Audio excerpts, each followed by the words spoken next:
Summary: praising someone too much can be damaging to them.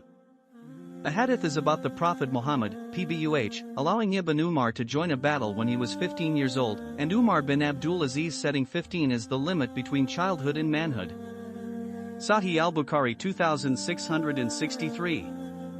Narrated Abu Musa al-Ash'ari, the Prophet heard someone praising another and exaggerating in his praise. The Prophet said, "You have ruined or cut the man's back by praising him so much." Sahih al-Bukhari 2664.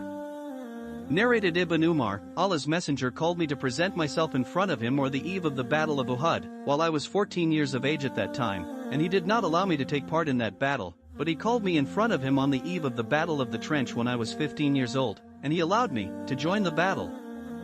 Nafi said, "I went to Umar bin Abdul Aziz, who was caliph at that time, and related the above narration to him. He said, 'This age, 15, is the limit between childhood and manhood,' and wrote to his governors to give salaries to those who reached the age of 15.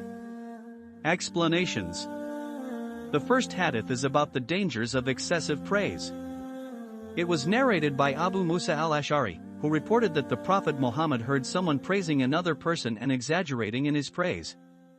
The Prophet then said that this person had ruined or cut the man's back by praising him so much. This means that too much praise can be damaging to a person, as it may give them an unrealistic view of themselves and lead to arrogance or pride. It is important for us to remember this lesson when we are praising others, as we should always strive for balance and moderation in our words and actions. The second hadith speaks about the importance of adolescence in Islam. It tells us that when Ibn Umar was 14 years old, he was not allowed to take part in a battle, but when he turned 15 he was allowed to join it. This shows us that according to Islamic teachings there is an age limit for taking part in battles or any other activities which require maturity and responsibility.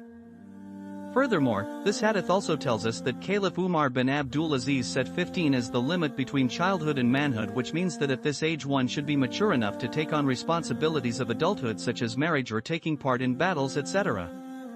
In conclusion, we can say that this hadith teaches us about the importance of adolescence and how it marks an important transition from childhood into adulthood according to Islamic teachings.